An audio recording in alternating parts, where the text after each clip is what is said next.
Hello, Gunner James 105. So I've got two parts to this video.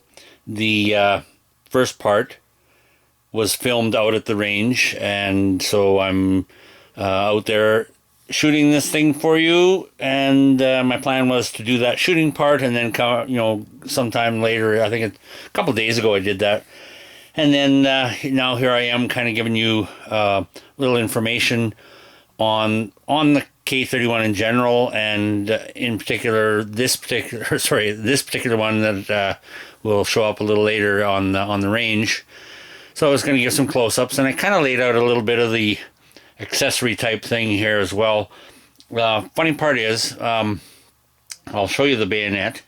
You might see just a piece of it off to the right there. I've got about three of them there. I'm gonna say about 35 years ago, my wife, I believe it was my birthday, she bought me a bayonet.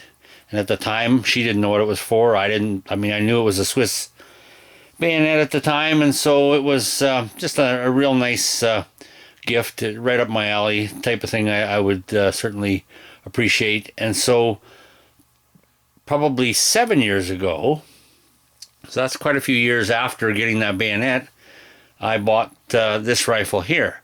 And it didn't take long for these things to disappear as far as availability. They were snatched up quickly, and now if you want to buy one, you pay about triple what they were when they first hit the market, and it might even be 4 times as much now. In some cases, I've seen it that way. So I got in on it at the right time, I guess. Whoops.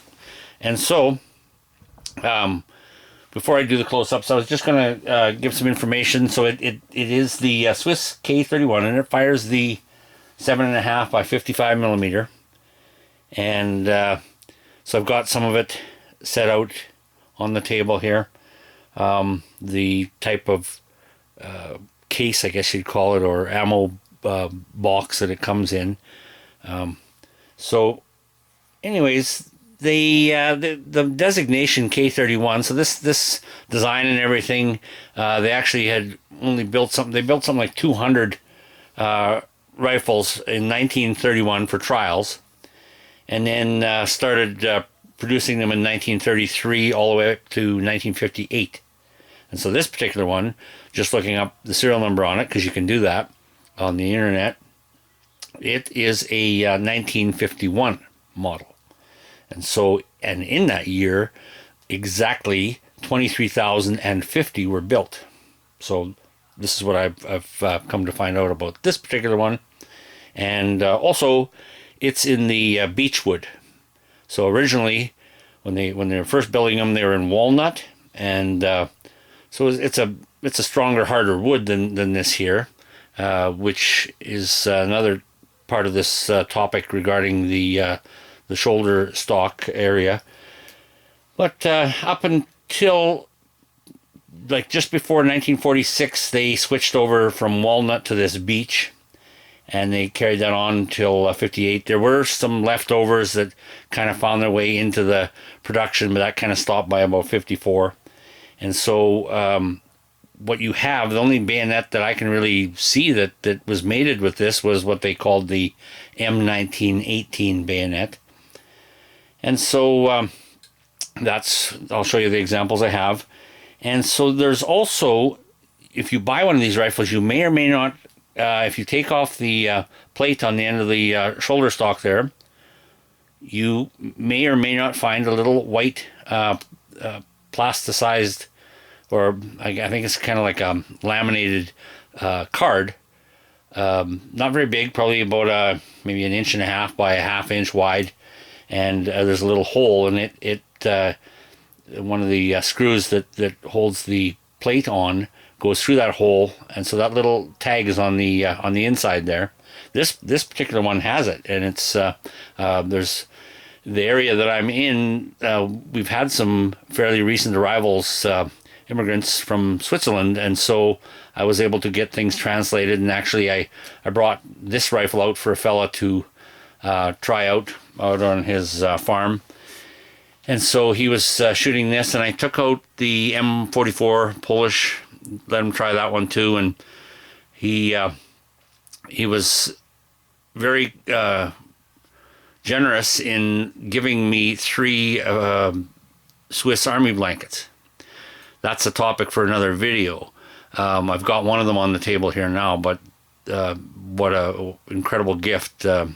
Apparently he's got tons of these things, so for the average citizen over in this part of the world, those are kind of hard to come by. And he being from Switzerland and having immigrated, he brought a bunch with him. So anyways, I get off topic. That little tag will have the military unit, the name and the address, and then apparently a pension number. So all in all, the total numbers that were produced for the Swiss armed forces on this rifle comes to 528,230. And I heard that there was a small number to commemorate the anniversary. Which anniversary, I don't remember. But that they had built some new ones. So they were new produced. So that I'm not sure of. I think that's what I had read had happened. So with that that number that was produced from 33 to 58, that 528,000 plus, there was also another 100 because of the Vatican City and the Pope and the Swiss guards. I think it was 1955. They have 100 over there. They sent 100 over there of these this type of rifle. And from what I have seen, they have a room or rooms where they have every single type of firearm weapon that Vatican City ever had at their disposal. So there's a whole room full of it's like a little museum. So anyways, that's a little bit of information. I'm going to move in close here, so take this off the tripod and give you a little closer look.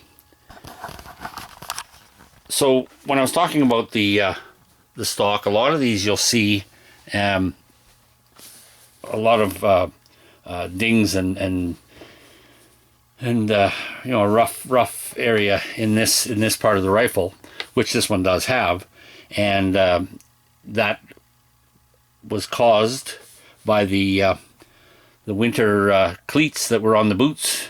And the cleats not only kind of went down the bottom of the boot, but they also were jutting off to the side, and they'd wrap these rifle butts against their boots to kind of knock the snow off and whatever. So a lot of them ended up looking like this. But otherwise, overall, there's a nice little, it's kind of hard to make out, but a little symbol there. Otherwise, this thing is in absolutely beautiful condition. The bluing is nice, the stock, and so there's your stacking swivel. A lot of times I think they were still using that, and yeah, things get knocked around and you get stacking things and whatever. They also this one came with this, and so this would be a little muzzle cap. That's some brass on the end there, but little muzzle cap that came with the rifle when I bought it. And so just looking at the top, then really nice crest, and bit of scratching going on here on the bluing on this one side, but otherwise real nice. Front sight is adjustable, and it's quite a different system, because you're going to I'll just try and get this. If you take a look at that, and you can see that the way it's angled, so you're going to either tap it forward or tap it back to adjust for windage on that front sight. It's kind of a neat way of doing things. So this one here, I'll flip it around, get a view on the other side.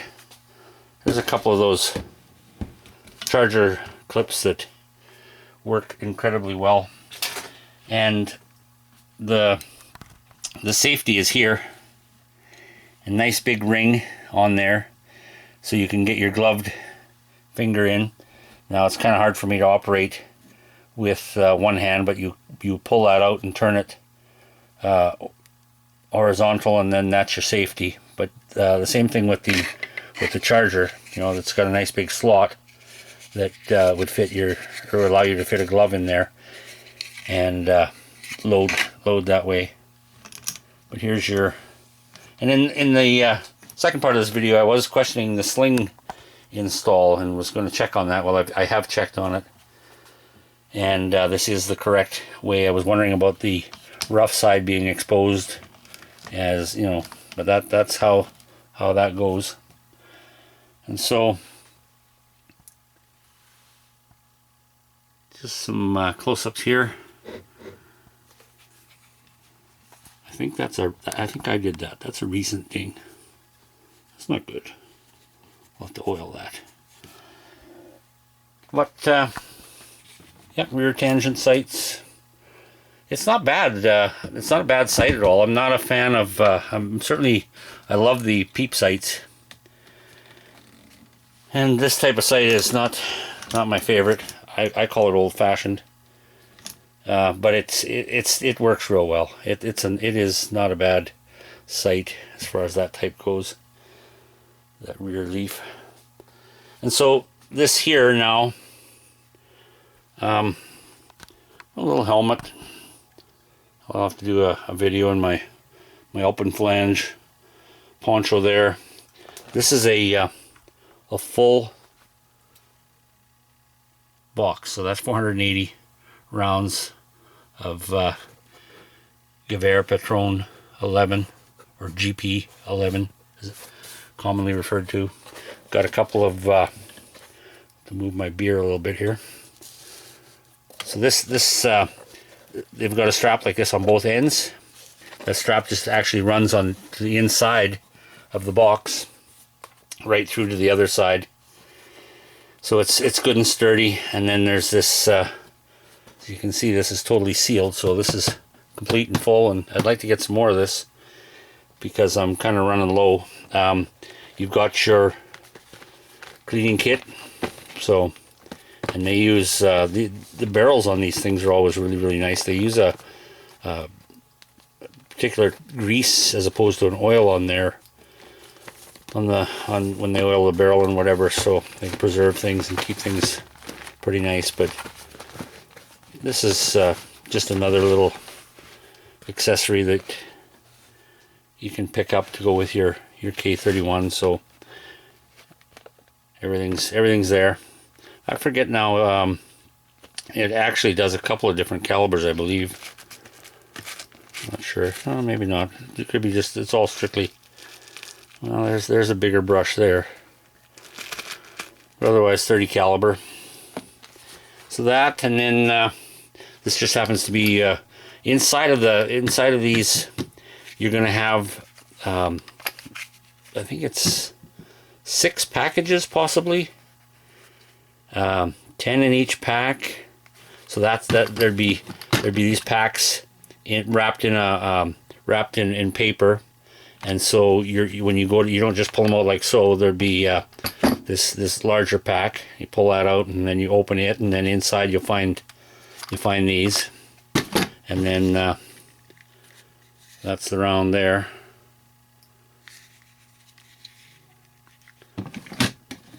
And then as far as the bayonets go, this is the one that my wife got me all those years ago.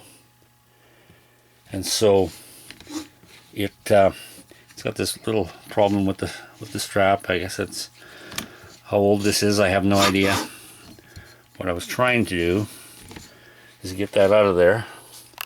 Lay this down for 1 sec. Here, have a look at nothing. So there's the bayonet. And so we have this.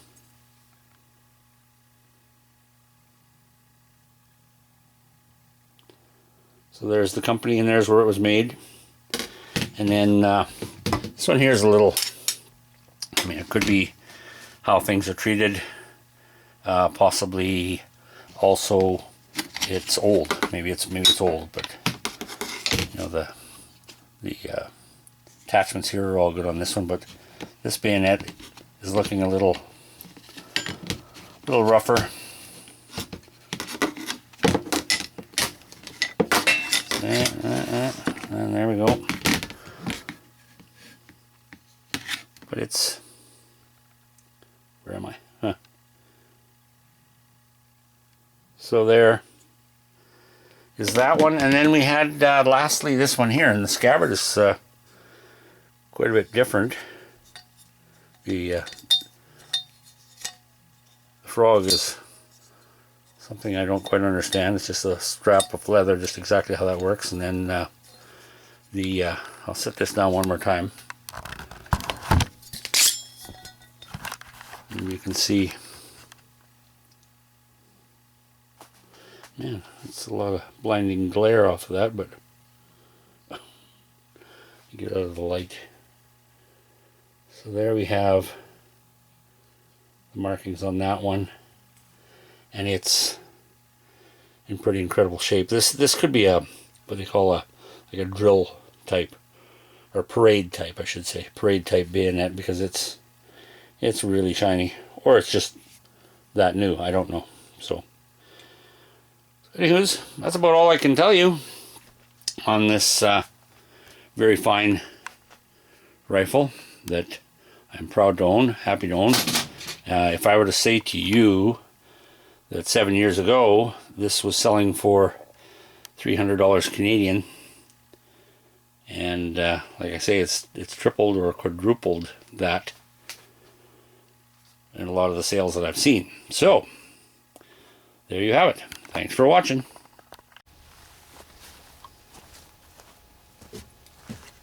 Hello, Gunner James 105.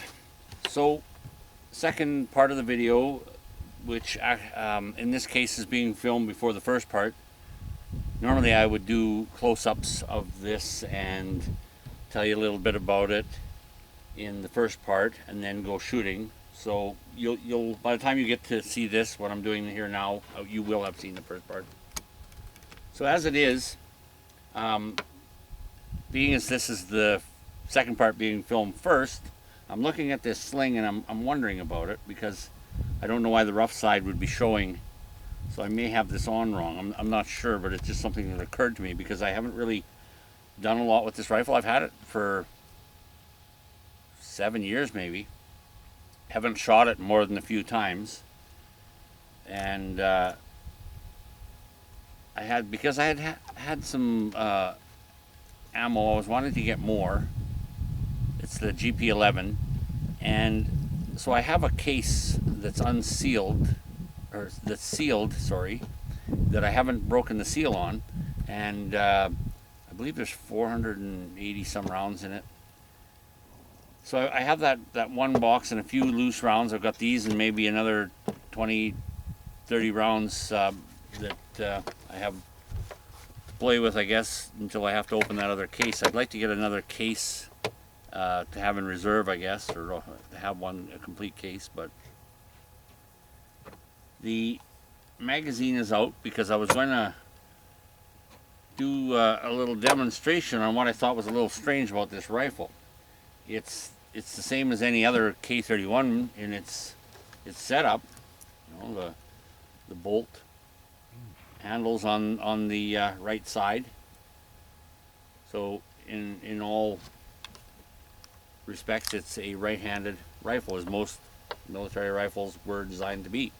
And if you were left-handed, well, you would make an adjustment and become right-handed, or fire it as a left-handed person. But I had noticed that when I was wanting to do a bit of dry firing, I like to dry fire and kind of get myself positioned and just do a little practice that way, because I switched from this rifle to that one, and so this one's another one that I'm not used to. So when I went to do that, so I set this up here like so, and I go to get my cheek weld, and this is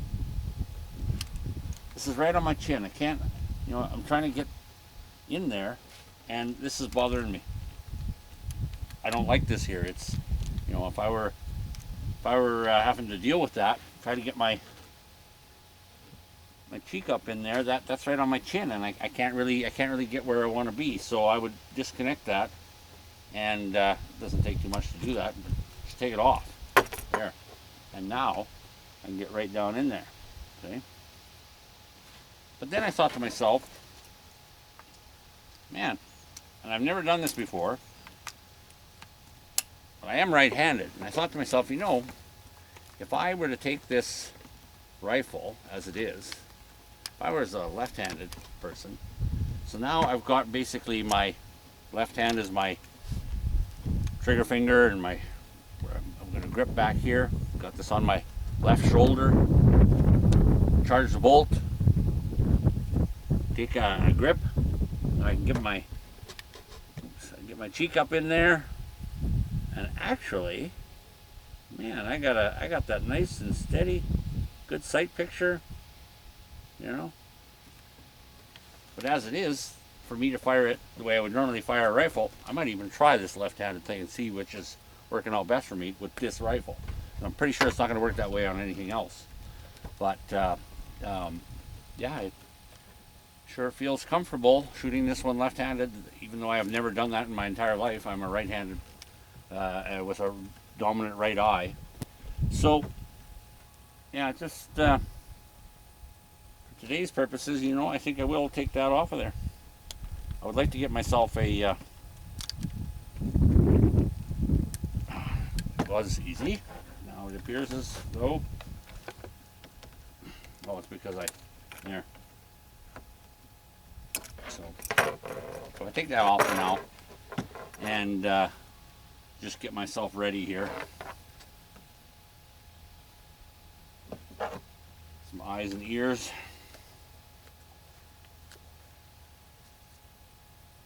So I have these chargers. These are really slick. If you have one of these rifles, and if you have at least one of these, I managed, you know, here and there. I think one might have been, or a couple were a gun show. I might have got one from eBay, and that holds 6 rounds, unlike your average 5-round type charger. Even in an Enfield, it's got a 10-round magazine, but there's still 5 rounds. So this is 6 rounds, and this is the GP11. And so I would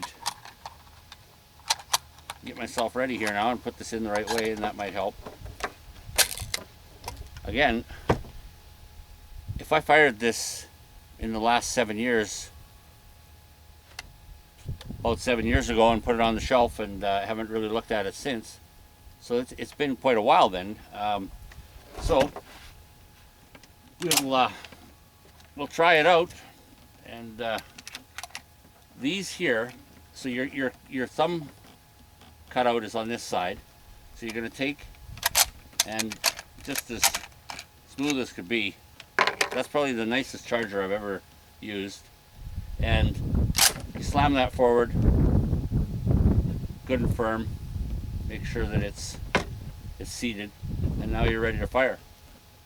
And so we'll take our first shot at this target.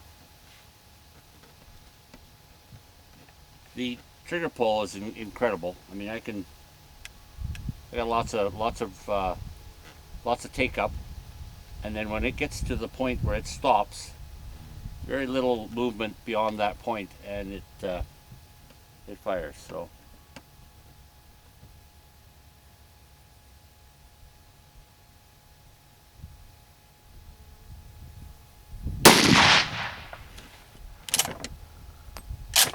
I flung that out pretty good. So did we hit the target?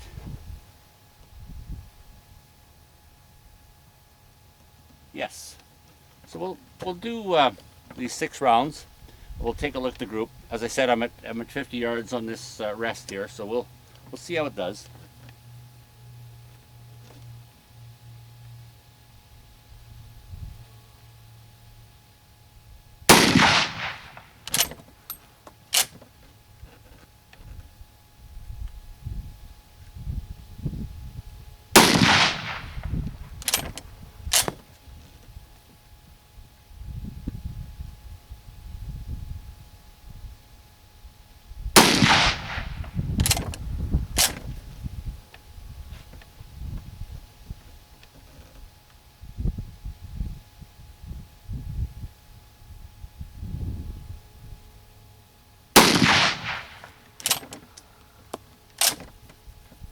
it felt like I was done there because I had done the 5 rounds.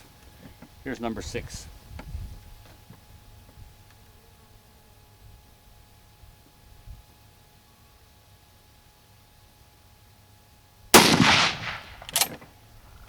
So there.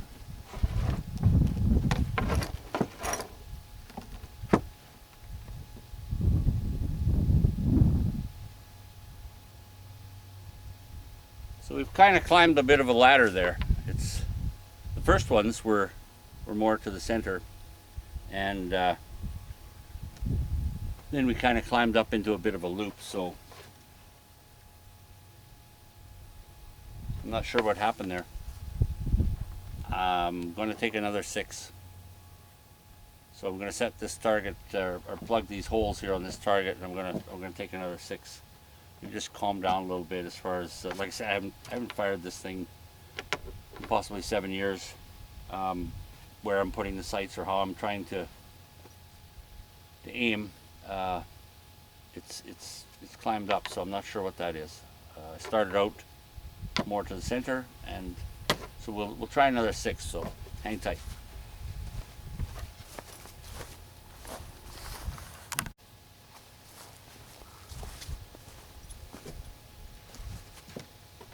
So, very unimpressive shooting.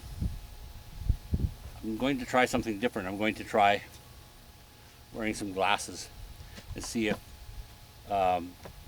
being able to see the target better helps. I'm on my own private range and I'm at my own risk. I do have these that will fit over top. It's blurry. So, I don't know. I will just take another 6 and we'll see how we do. So, again, as I say, smooth as butter. And then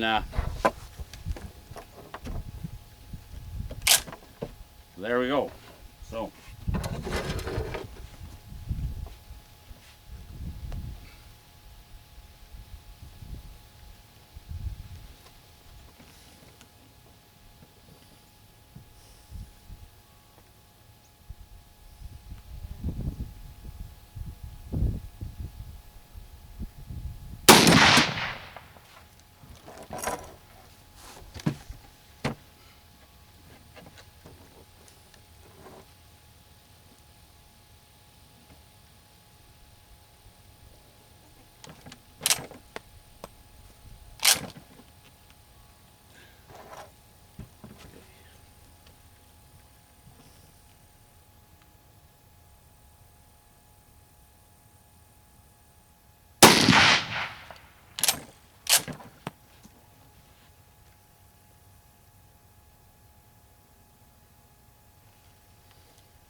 well, it's better. It's not great. So, I'll give you a look at how she turned out. So, you can see the white and the black little covers there for the previous 6 shots, of which I count 5 stickers on here. Where did that 6th or 1 out of the 6 go? So that was a sad story, the first round of shooting. Second round, there's an improvement. So we can't blame the ammunition. That's GP11. And we can't blame the rifle. That's a K31, Swiss K31. So we have a combination of accurate rifle and accurate ammunition. So the shooter needs a little more practice. I was out here with the number 2 Mark IV, sorry, number 4 Mark II. It's one or the other. Military 22 trainer, the Enfield trainer that I had in a previous video, and I was trying out different ammunition, and I was hitting everything just nice tight little groups, and so that was all going fine. But yeah, looking at this grouping, well, this is 50 yards on the on that rest, and so this is, I guess, I'm thinking I should be able to do that at 100 yards, is what I think, or someone with the proper abilities. So I need more practice, so I'll keep practicing. So this is the shooting portion of the K31, and yeah, thanks for watching.